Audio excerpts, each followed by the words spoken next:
नमस्कार, मैं शिमला से राजेश मल्होत्रा। आप दिव्य हिमाचल टीवी का खास कार्यक्रम हिमाचल की बात मेरे साथ देख रहे हैं। इस कार्यक्रम में दिन भर की आज की अपडेट आपके साथ साझा करेंगे और जो बड़ी घटनाएं हैं उनका विश्लेषण भी करेंगे। जहां तक आज की पॉलिटिकल एक्टिविटीज़ की बात करें तो आज मुख्यमंत्री जयराम ठाकुर ऊना जिला में थे, अनुराग ठाकुर उनके साथ थे। 2 विधानसभा क्षेत्र आज कवर हुए हैं, एक गवग्रेट और दूसरा नेता प्रतिपक्ष का चुनाव क्षेत्र हरोली। जब ऊना में गए हैं, हाल ही में बल्क ड्रग पार्क भी मिला है, तो इस तरह की बातें आज ज़रूर हुई हैं। लेकिन इस जो ये 75 साल वाली रैलियां हैं, ये कल के लिए जो सीएम का शेड्यूल है उसको क्यों बदला गया है और कल वाली रैलियां जो हैं वो एक तरह से नए रूप में क्यों होंगी, वो भी बात करेंगे। और अगर दूसरी तरफ अगर कांग्रेस पार्टी की बात की जाए तो कांग्रेस पार्टी में भी एक्टिविटी उस तरह से चल रही हैं। आज अलका लांबा ने शिमला में प्रेस कॉन्फ्रेंस करके महिलाओं के लिए जो कांग्रेस नई स्कीमें ला रही है उसकी बात की है। प्रतिभा सिंह ने मुख्यमंत्री जयराम ठाकुर का जो बयान था रिवाज बदलने वाला, उसको काउंटर किया है। और जो विक्रमादित्य सिंह हैं, वो जो ओल्ड पेंशन के लिए प्रदर्शन चल रहा है या जिसको बोलते हैं क्रमिक अनशन जैसा चल रहा है, जो धरना यहाँ शिमला में भी, संसदीय क्षेत्रों में सभी में है, वहाँ जाकर शामिल होकर अपनी प्रतिबद्धता दिखाई है कि हम जो भी सरकार आएगी तो उसमें लिमिटेड टाइम में, मुझे लगता है 7 या 10 दिन दिए हैं कि उसमें इसको लागू करेंगे। क्योंकि आज भी जो न्यू पेंशन स्कीम कर्मचारियों का जो ये प्रदर्शन था उसमें विक्रमादित्य सिंह गए थे, इससे पहले सुखविंदर सुक्खू उसमें शामिल हुए हैं। इसीलिए आज आपको एनपीएस को लेकर, जो एनपीएस एसोसिएशन का जो ओल्ड पेंशन को लेकर प्रदर्शन या जो अनशन चल रहा है उसकी बात करेंगे। उसके बाद हाई पावर कमेटी ने क्या किया है वो बात करेंगे।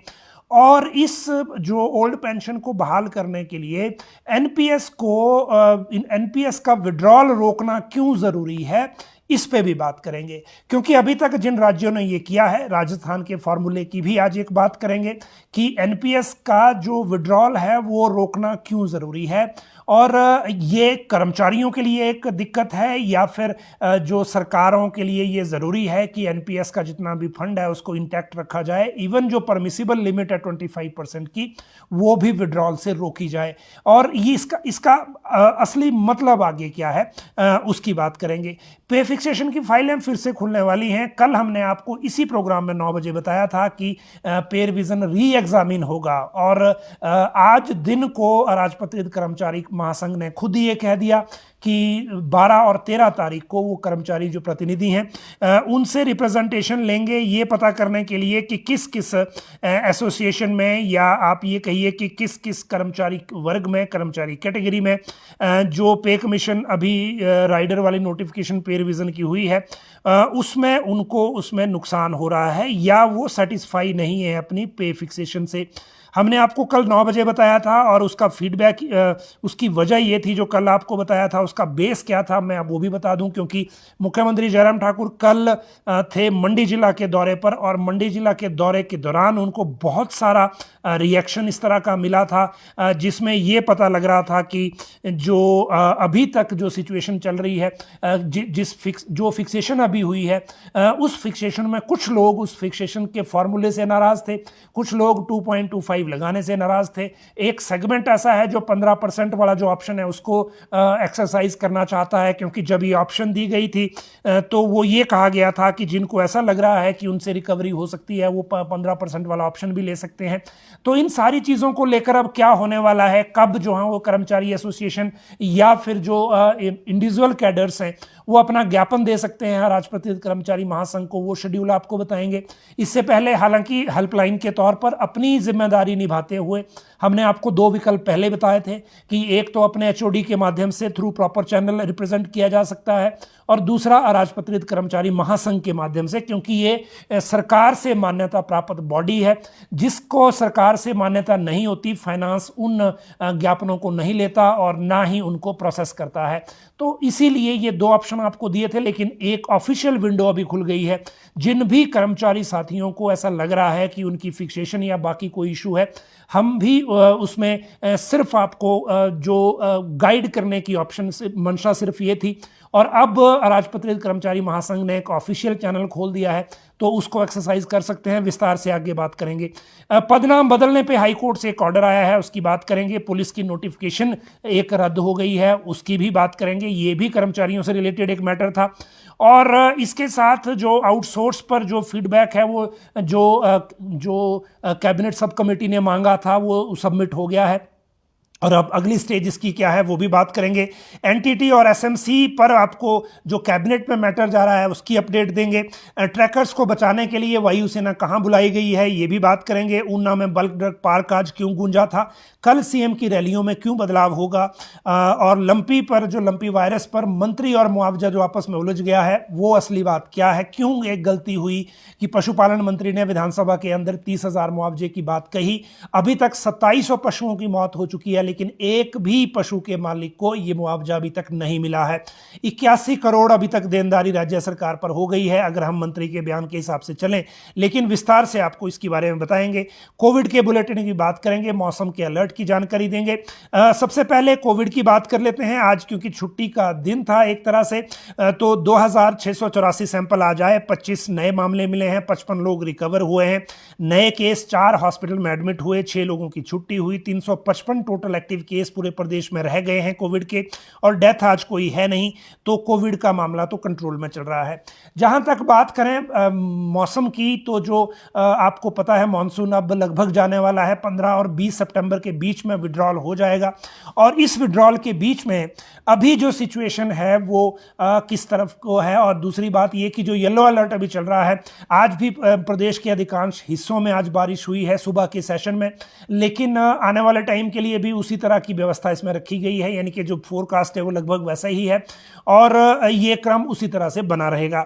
जहां तक बात लंपी वायरस की है, तो जहां अभी आपको याद होगा बजट सत्र के अभी जो मानसून सत्र हुआ था विधानसभा का, उसमें पशुपालन मंत्री ने कह दिया था कि 30,000 रुपए जो राहत मैनुअल है उसके हिसाब से जो भी मवेशी मरेगा उसके परिवार, उसके जो पालने वाला होगा, जो किसान या बागवान, उसको दिया जाएगा।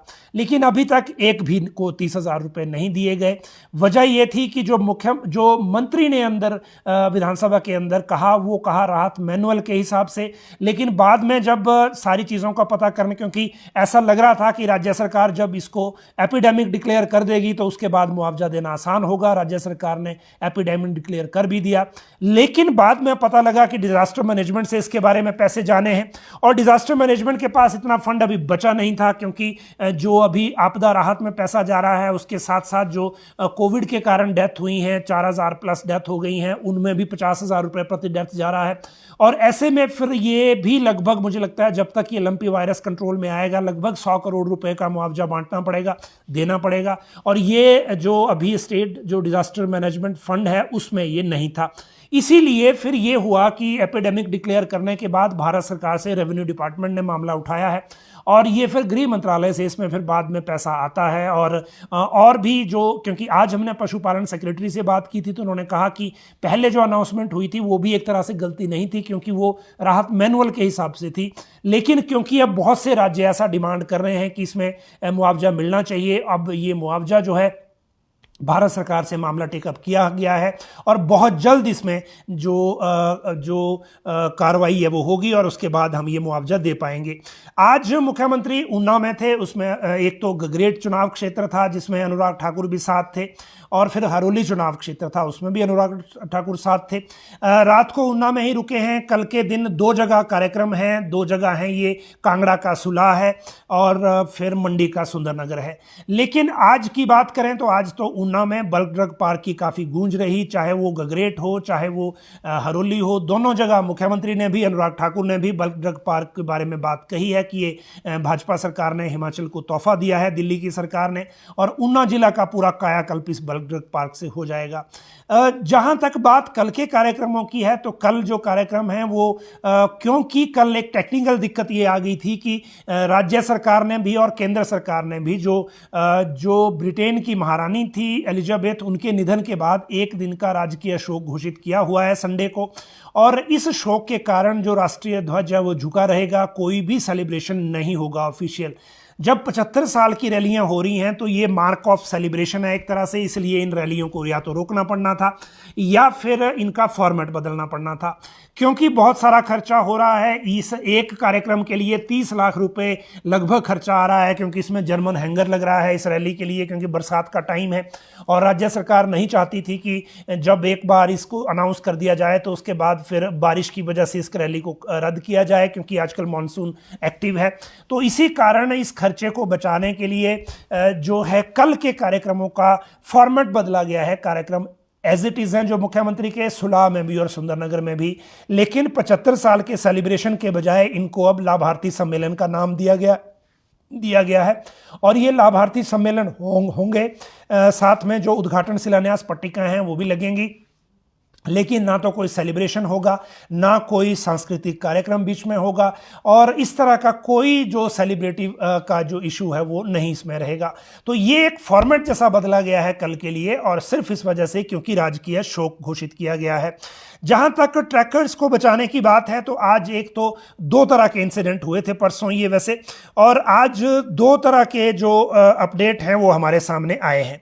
पहली बात तो ये कि किन्नौर वाला जो था मामला वो तो हमने आपको 6 बजे बता दिया था, और वो 6 बजे आपको इसलिए बताया था क्योंकि जो किन्नौर का इंसिडेंट है वो है खिमलोग पास का, और उसमें टोटल 9 लोग थे, 3 ट्रैकर थे, इसमें 6 पोर्टर थे।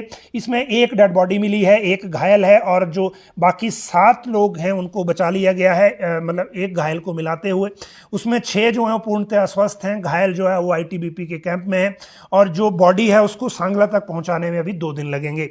लेकिन इससे भी बड़ी बात है वो है जो कुल्लू डिस्ट्रिक्ट की है, और ये मलाना के पास जो रतनी टिब्बा है, ये एक खड़ी चोटी है, जिस तरह से इसकी हाइट है 5470 मीटर, और ये 4 ट्रैकर मिसिंग है, वेस्ट बंगाल के हैं।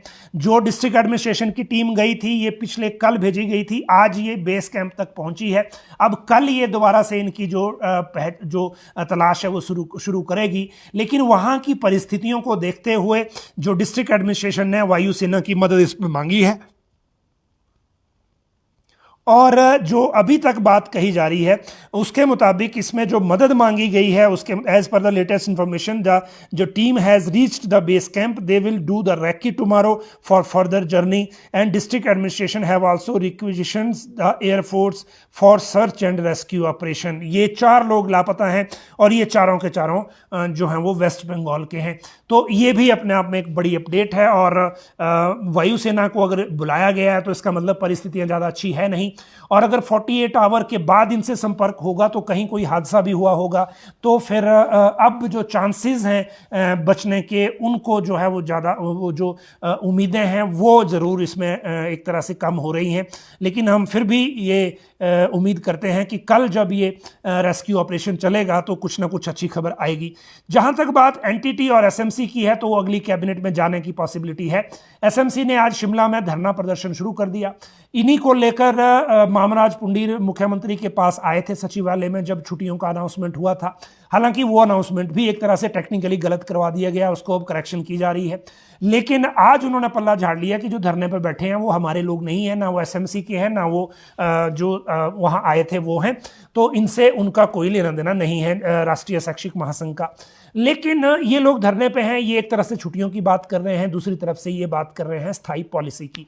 पॉलिसी का तो मैं कुछ कह नहीं सकता क्योंकि पॉलिसी को लेकर कई कानूनी दिक्कतें हैं, लेकिन छुट्टियों को लेकर जो बात है वो फाइल अभी अंडर प्रोसेस है और अगली कैबिनेट में मुझे लगता है इसमें कोई बात हो जाएगी। वजह यह है कि इनके लिए मेडिकल लीव और कैजुअल लीव की बात हो रही थी।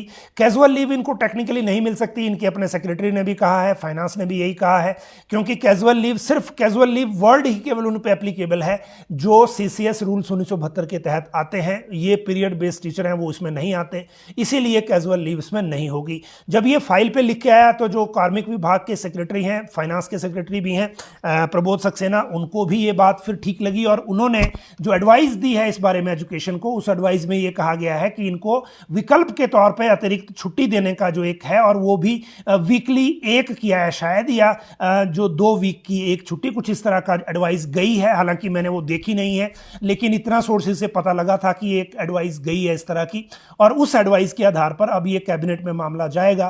कैजुअल लीव ना सही, कोई और तरह की छुट्टी मिल जाएगी, लेकिन छुट्टियों का मामला सेटल हो जाएगा। जहां तक बात पॉलिसी की है, उसको लेकर मुझे लगता है इंतजार करना पड़ेगा, और पॉलिसी को लेकर अभी डिसीजन होता हुआ नहीं दिख रहा। जहां तक बात एनटीटी की, यानी कि प्री नर्सरी टीचर भर्ती की है, वो भी कैबिनेट में अगली में जा सकता है अगर कैबिनेट 15 सितंबर को हुई।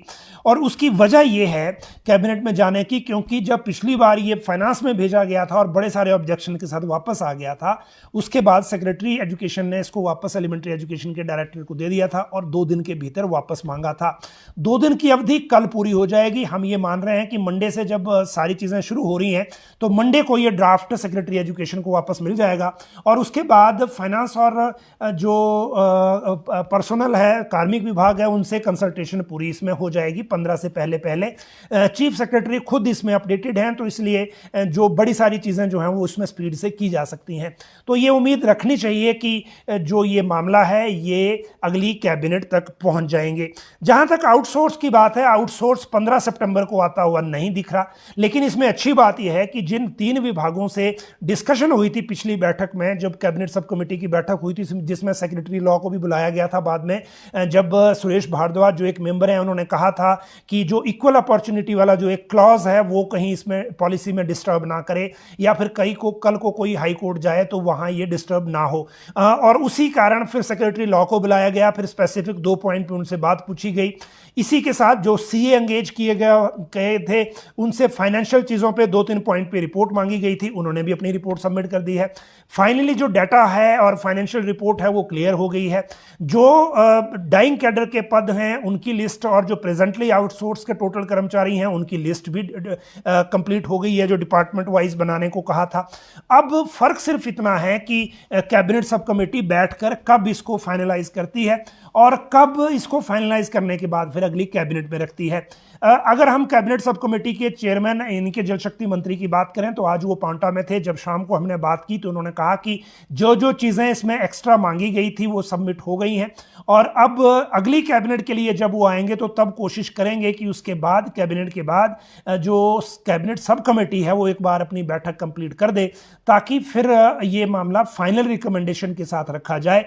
अभी मैं आपको अगर एश्योर करूं तो इसमें 2 चीज़ें तो शर्तियां हैं।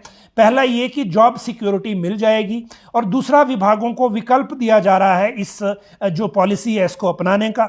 जो विभाग इसको अपनाएगा वो ठीक है, जो नहीं अपनाएगा वो भी फिर अपने हिसाब से डिसीजन इसमें ले सकता है।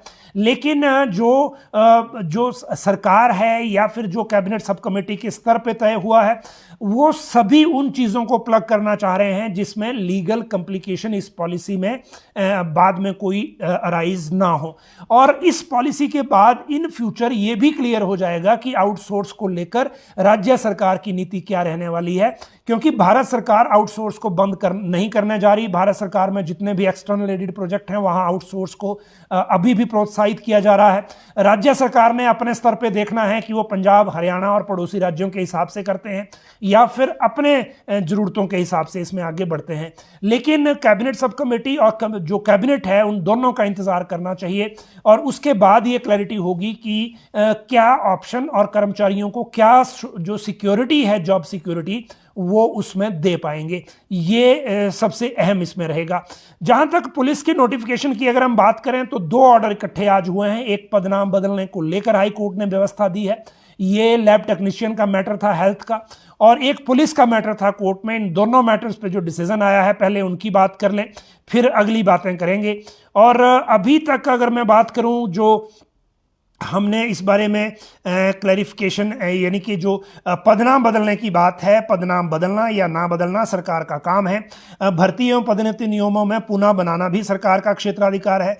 ये प्रदेश हाई कोर्ट ने all India medical laboratory technician association Himachal unit की याचिका को खारिज करते हुए कहा है। ये याचिका की गई थी चीफ लेबोरेटरी टेक्नीशियन और सीनियर लेबोरेटरी टेक्नीशियन का पदनाम बदलकर मेडिकल लेबोरेटरी टेक्नीशियन ग्रेड 1 और मेडिकल लेबोरेटरी टेक्नीशियन ग्रेड 2 करने के खिलाफ ये याचिका दायर हुई थी। राज्य सरकार ने ये फैसला किया था, ये फैसला इनको पसंद नहीं आया था। उसके बाद ये कोर्ट गए थे। प्रार्थी संघ ने यह कहा था कि 23 जुलाई 2013 के समय लगे चीफ लेबोरेटरी टेक्नीशियन और सीनियर लेबोरेटरी टेक्नीशियन के मामले में भर्ती और पदोन्नति नियमों में बदलने पर रोक लगाई जाए, क्योंकि आगे पदोन्नति का रास्ता खोलने से संबंधित आदेशों की मांग की गई थी। कोर्ट ने मामले की सुनवाई के दौरान पाया कि जो पदनाम को बदलने या नए नियम बनाने प्रार्थी संघ के सदस्यों को कोई आर्थिक हानि नहीं हुई है और इस तरह का बदलाव राज्य सरकार का क्षेत्राधिकार है, तो इसमें इंटरवीन ना किया जाए।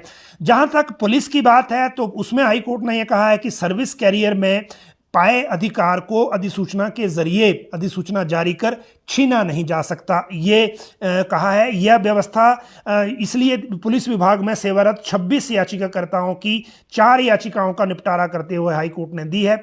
याचिकाकर्ताओं ने दिए तथ्यों के अनुसार प्रार्थी जो वरिष्ठ लिपिक के पद पर पदोन्नत हो गए थे, उन्हें 1 सितंबर 1998 व 30 मई 2001 को जारी की गई अधिसूचना के तहत लिपिक के पद पर वापस भेज दिया गया था। सीनियर क्लर्क से क्लर्क के पद पर वापस भेज दिया गया था इनको, और इसी को इन्होंने चैलेंज किया था।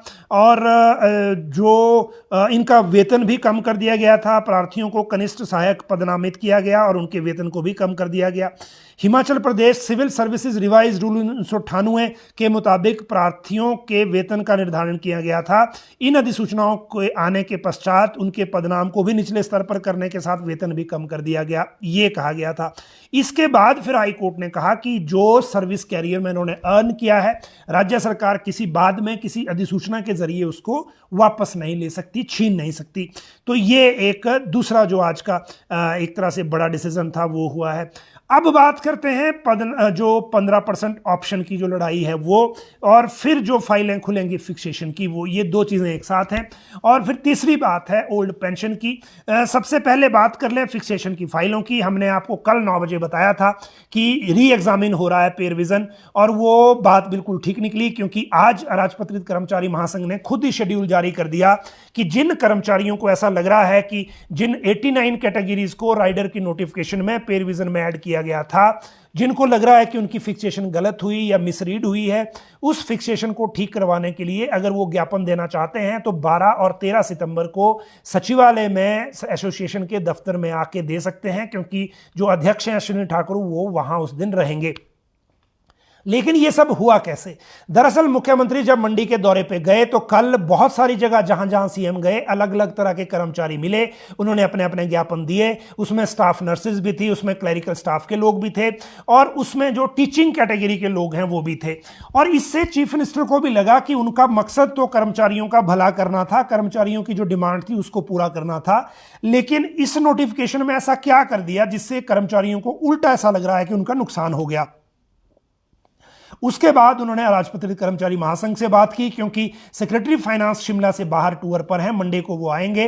और उसके बाद चीफ सेक्रेटरी से भी बात हुई, और फिर ये तय हुआ कि जो जो कर्मचारी इसमें नाराज हैं या जिनको लग रहा है कि उनको नुकसान हुआ है, वो उनको एक ऑप्शन दिया जाए दोबारा से अपना बात रखने का, ताकि इस सारे मामले को री एग्जामिन किया जा सके। अब आप देखिए 12 और 13 को अगर कर्मचारी एसोसिएशन अश्विनी ठाकुर के पास आती हैं सचिवालय में और उनके दफ्तर में ज्ञापन देती हैं, तो वो ज्ञापन फिर सारे फाइनेंस में जाएंगे, और फाइनेंस में जाने के बाद फिर वो री एग्जामिन होंगे।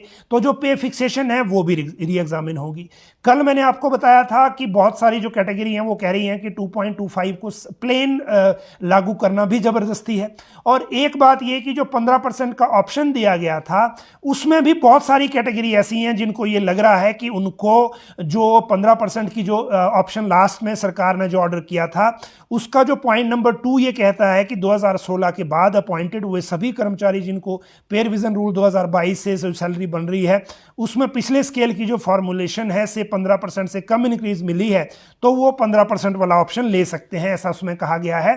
उनको भी इस बार ये ऑप्शन नहीं दिया गया। तो इन सारी चीज़ों को देखते हुए इस तरह के कई तरह के जो हैं वो आए हैं। स्टाफ नर्स का भी ऑब्जेक्शन आया है, क्लर्क्स का भी ऑब्जेक्शन आया है, और जो बाकी टीचिंग कैटेगरी में जेबीटी और टीजीटी कह रहे हैं। हालांकि टीजीटी इनिशियल स्टार्ट पे अड़े हुए हैं, इनिशियल स्टार्ट को लेकर अभी भी राज्य सरकार की तौर से कुछ क्लैरिटी नहीं है। लेकिन इस तरह के अलग अलग डिमांड्स आई हैं। अब री एग्जामिनेशन में क्या होगा वो बात अलग है, लेकिन बात यह है कि फाइलें फिर से खुलेंगी और फिक्सेशन के जो फॉर्मूले हैं वो दोबारा से टेस्ट पे आएंगे। वैसे एक बात ज़रूर है कि जब पे रिवीजन दोबारा से हुआ तो 89 कर्मचारियों की जो कैडर है, जो इसमें कैटेगरी ऐड की गई, उस कैटेगरी को लेकर पहले फाइनेंस में क्लैरिटी नहीं थी। इवन जो अराजपत्रित कर्मचारी महासंघ फाइनेंस के साथ डायलॉग कर रहा था, उनको भी पहले ये जानकारी नहीं दी गई कि वो कितनी कैटेगरीज उसको लेना चाहते हैं। हमने पहली बार आपको बताया था इसी कार्यक्रम के जरिए, 9 बजे के कार्यक्रम के जरिए ही, कि वो 89 कैटेगरीज कौन कौन सी हैं वो हमने पहली बार आपको बताई थी।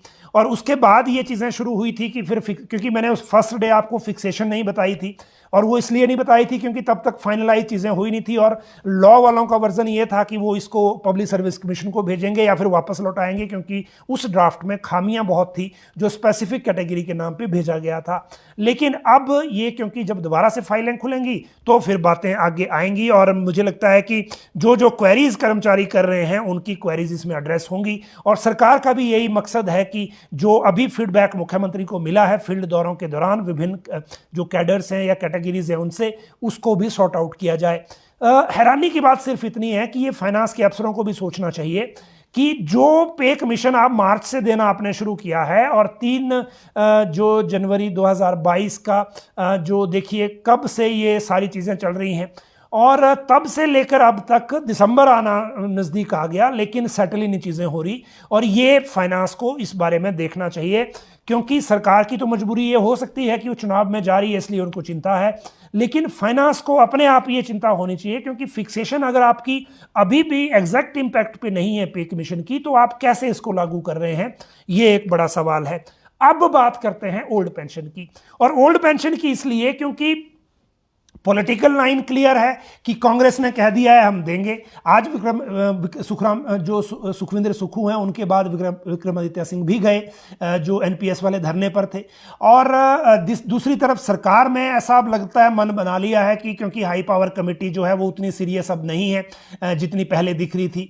पहले एक वजह शायद ये हो सकती थी कि जब उन्होंने बात की तो विधानसभा का जो मानसून सत्र नज़दीक था, तो ये सोच रहे होंगे कि शायद इससे थोड़ा पैसिफाई चीज़ें हो जाएंगी। लेकिन उसके बाद अब ये धरना दे रहे हैं एनपीएस वाले, और हाई पावर कमेटी अचानक चुप हो गई है।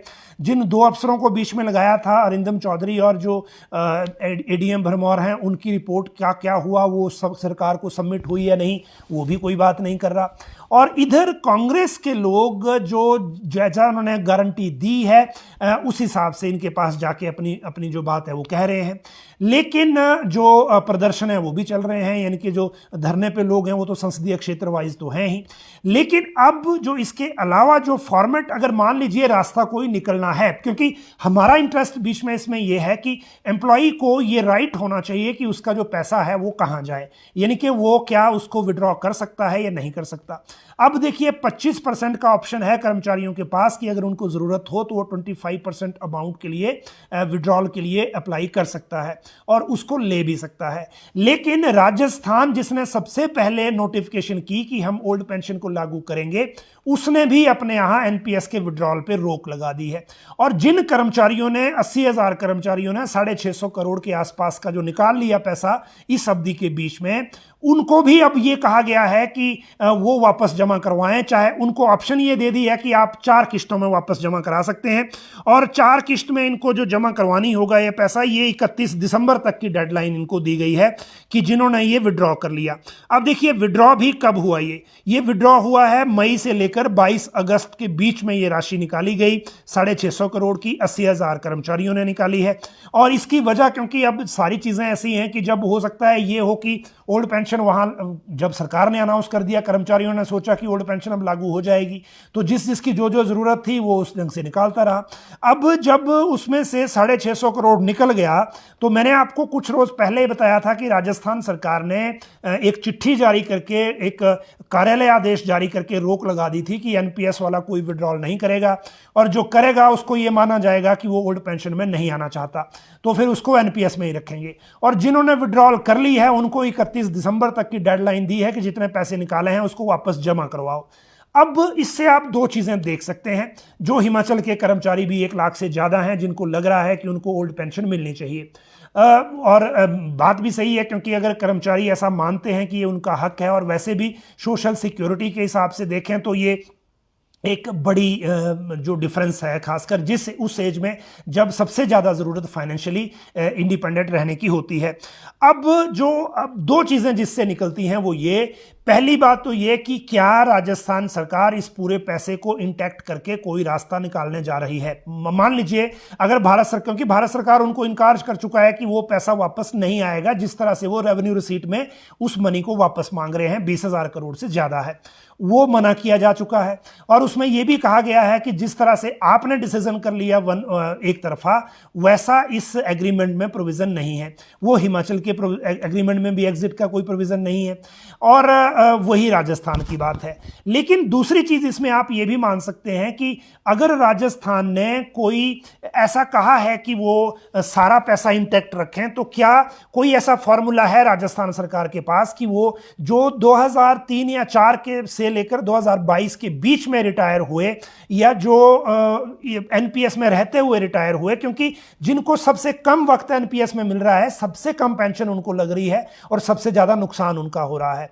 जिनको ज्यादा लेंथ ऑफ सर्विस एनपीएस में मिल जाएगा, उनका नुकसान जो कंपैरेटिवली कम है, और उनकी सिक्योरिटी भी कंपैरेटिवली उतनी रिस्क पे नहीं है जितनी कि उन कर्मचारियों की है जिनका कम अवधि जो एनपीएस में है। तो एक तो यह है कि क्या राजस्थान सरकार विड्रॉल रोक के किसी फॉर्मूले पे काम कर रही है। अभी हालांकि फॉर्मूला बाहर नहीं आया है, लेकिन दूसरी बात यह कि जो बाकी राज्य अभी करने जा रहे हैं, बिना ये देखे कि कैसे इस मसले को सॉर्ट आउट करेंगे, अगर कोई फार्मूला राजस्थान के पास नहीं है एनपीएस को ओल्ड पेंशन में बदलने का, और वो केवल एक इस अंडरस्टैंडिंग पे विड्रॉल को रोकना चाह रही है कि भारत सरकार ने कल को पूछा कि आपने पैसा तो विड्रॉ कर लिया, तो अब आप किस तरह के ओल्ड पेंशन की बात कर रहे हैं, तो उनके पास जवाब देने को हो, तो बाकी राज्यों को भी अपने यहाँ ये सोचना चाहिए। हालांकि अभी छत्तीसगढ़ और झारखंड ने ये किया है, हालांकि झारखंड और छत्तीसगढ़ राजस्थान की स्टेज पे अभी नहीं पहुंचे हैं, उन्होंने अभी भारत सरकार से पूछा है। और झारखंड ने तो ये भी कह दिया है उसमें कि अगर भारत सरकार से पैसा वापस नहीं आया तो वो जिम्मेदार नहीं है ओल्ड पेंशन देने के लिए, उनके ऊपर कोई क्लेम नहीं बनेगा, ये झारखंड ने पहले क्लियर कर दिया है। तो मसला कितना उलझा हुआ अभी भी है। हमारी जो पर्सनल जो इंटरेस्ट था इस सारे केस में वो ये कि हिमाचल सरकार या हिमाचल में जो हाई पावर कमेटी बनाई गई, अगर वो इसमें एनपीएस वालों के साथ और जो बाकी स्टेक होल्डर बीच में जोड़े गए उनके साथ डिस्कशन के बाद यदि कोई ऐसा बीच में रास्ता देखती जो भारत सरकार के लिए भी एक इसमें आइडिया हो सकता था, तो फिर कोई इसमें रास्ता निकलने की बात हो सकती थी। हालांकि हिमाचल सरकार ने भी जो एग्रीमेंट साइन किया है उस एग्रीमेंट के मुताबिक भी एग्जिट तो नहीं है इस एग्रीमेंट से बाहर, और जो लिटिगेशन है वो भी दिल्ली की जुरिस्डिक्शन में है। तो हम तो यहाँ हाई कोर्ट में तो क्लेम भी नहीं कर सकते। अगर आपको लिटिगेशन में भी जाना हो, क्योंकि मैं तो पोस्ट इलेक्शन सिनेरियो पे बात कर रहा हूँ, बीजेपी शासन के रहते हुए तो अभी मुझे लगता नहीं, क्योंकि बाकी जगह भी यूपी में भी, उत्तराखंड में भी और बाकी जगह भी इन्होंने इस मसले को उतना सीरियस नहीं लिया जितना कि विपक्षी दलों ने वादे किए थे।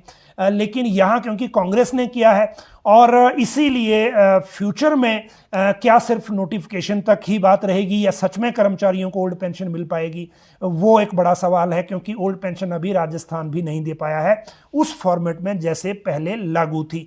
तो ये आज के कुछ प्रमुख मैटर थे, और बाकी जो मामले हैं वो हम आपके साथ उसी तरह डिस्कस करते रहेंगे जैसा हम करते हैं। बाकी जो लोग व्हाट्सएप पे कमीशन से रिलेटेड जो कॉपी पेस्ट जैसे मैसेज भेज रहे हैं, कृपया उससे परहेज़ करें, क्योंकि इससे कुछ नहीं होने वाला। ये हमारा काम नहीं है। हमारा काम सिर्फ आपकी कोई दिक्कत है तो आपने कोई मसला उठाया है, कोई फाइल चल रही है, उसको देखना, उसके बारे में आपको अपडेट करने तक है। और बाकी आप अपनी बात अराजपत्रित कर्मचारी महासंघ या सरकार या अपने एचओडी के माध्यम से रखें, क्योंकि वही सही प्लेटफॉर्म है और उसी के ज़रिए आपके जो मसले हैं वो हल होंगे। हम तो सिर्फ आपको सूचना देने के लिए हैं कि किस सब्जेक्ट पर जो अभी फाइल पे चल रहा है उस पर क्या अपडेट होने वाली है।